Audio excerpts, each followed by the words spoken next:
राम ही केवल प्रेम प्यारा जान ले हो जो जान निहारा सो केवल भगतन हित लागी प्रणतारति प्रणत अनुरागे बिनु विश्वास न भगति नहीं तेहि बिनु द्रवै न राम राम कृपा बिनु सपने हो जीवन लह विश्राम बोलिए भक्तवत्सल भगवान की जय। ताहले श्रोता बंधु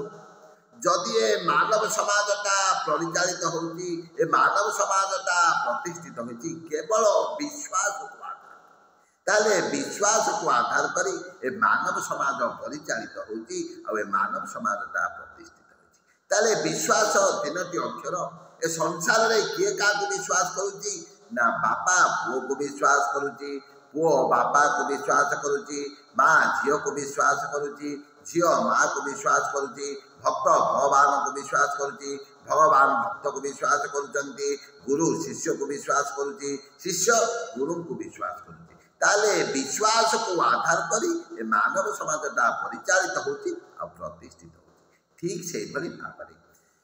संत गोस्वामी कहले बिनु विश्वास न भगति नहीं तेहि बिनु द्रवै न राम राम कृपा बिनु सपने हो जीवन विश्राम तेणु प्रत्येक कार्य प्रत्येक काम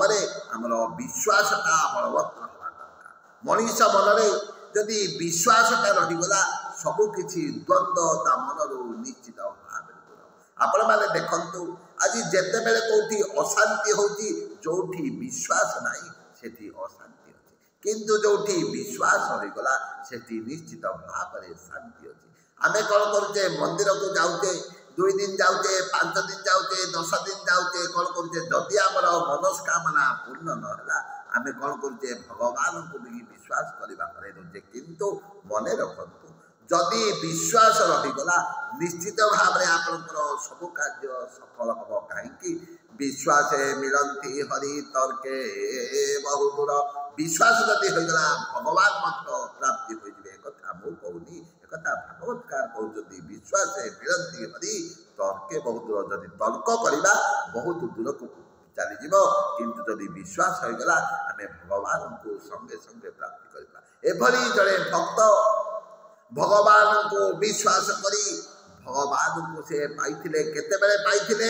बंची थिला समय रे नाही मला समय रे भगवान को पाइथिले कि भली भाव रे पाइथिले जड़े साधु थिले से वृंदावन रे बसवास करंती से जड़े गृहस्थ साधु एवं ताकर शह शह शिष्य थिले साधु जनक जाई वृंदावन रे थिले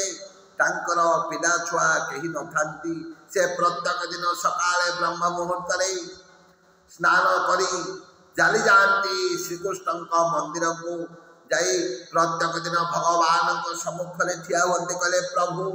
मोर तो कहीं पिला छुआ नहांती मोर तो पुओ झियो कहीं नहांती जदि मोर पुओ के प्रभु तू ही निजे मोर पुओ तेणु मु तते कौन करी बापरे धनरे पुओरे बोली संबोधन करी कही भगवान को बापरे धनरे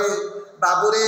पुत्ररे मोर पुओरे बोली संबोधन करंती भगवान तो भावग्राहीना से तो भक्त भावरे बंधारे से तो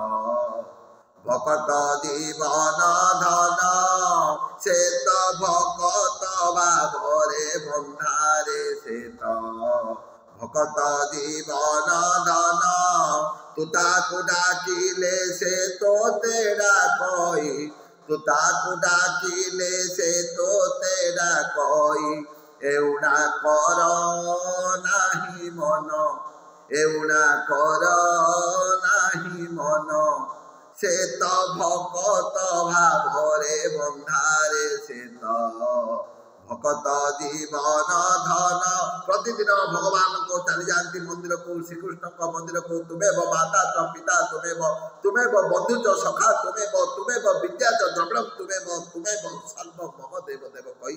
भगवान को प्रार्थना करती आउ पुओ बोली संबोधन करती एवं बेले बेले कहती बापरे मोर तो कहीं पुओ नहीं तो व्यतीत मोर आउ साहा भरोसा संसार रे कहीं नहीं जेते बेले मोर अंतिम समय आसिबो पुओ मोर मुहरे टिके मुखाग्नि दब किए मोर मुहरे मुखाग्नि दबा पाई तू आसिबु ना बाप एभली भावे कहती नेत्ररु अश्रुधारा प्लावित हो जाए चिंता करंतु की भक्ति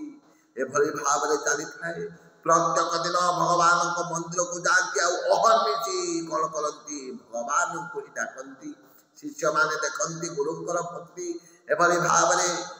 समय गड़ी गड़ी चलला पड़ेगा दिने से साधुंकर देह खराब है अंतिम समय आसी पहुँचला से शज्या उपर पड़ी शिष्यगण बसी समस्त मन में दुख कहीं गुरुदेव देह त्याग करदे मार्गदर्शक चलीजे एभली कहू कहू किसी समय पर कौन कले गुरुदेव देह त्याग करदे आत्मा चलीगला परमात्मा पाखक शरीरटा पड़ रहा शिष्य मैंने कौन कले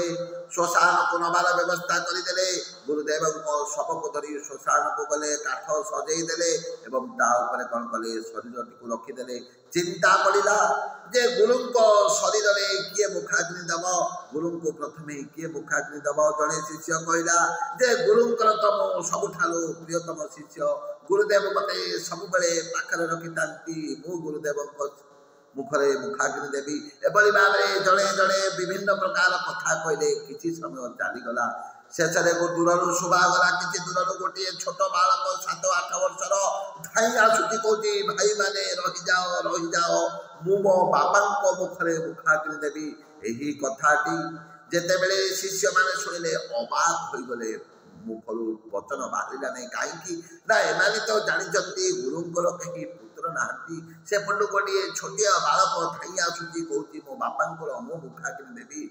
समस्ते शिष्य मैंने ठिया होती बालकटी आसी पहुँचला कहला तुम्हें व्यस्त हो ना मो बापा मुखरे मो मुखाग्नि देवी बापा मते कहते बापरे तू शेष समय मो मुखरे मुखाग्नि देवु तेणु बापा कथा रक्षा करने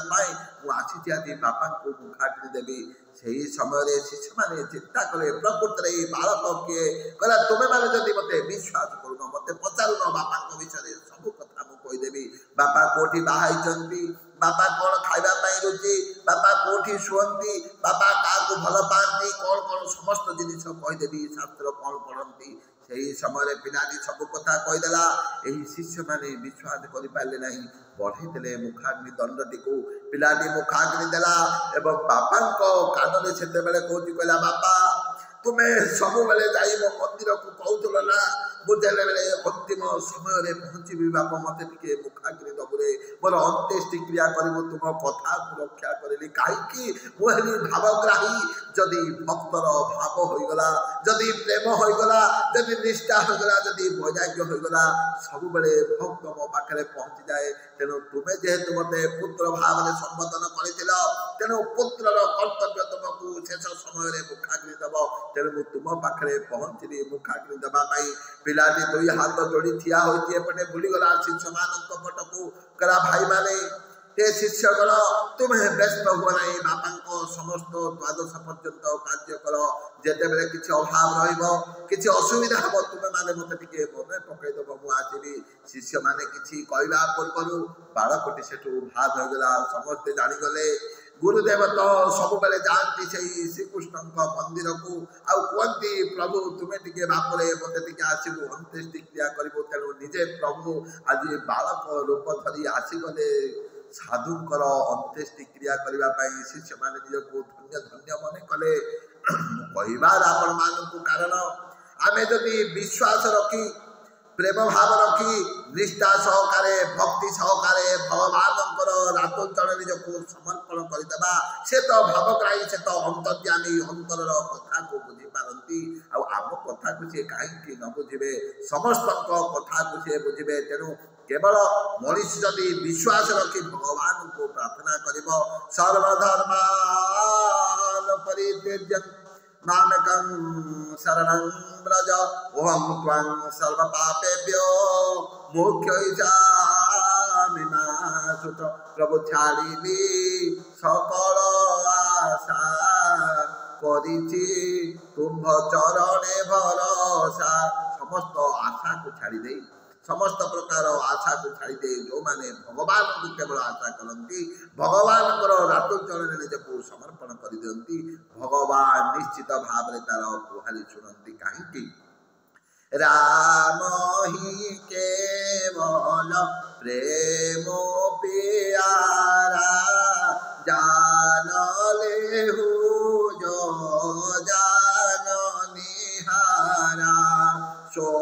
केवल प्रणहित लागी प्रणतारती प्रणत अनुरागी बोलिए भक्त वत्सल भगवान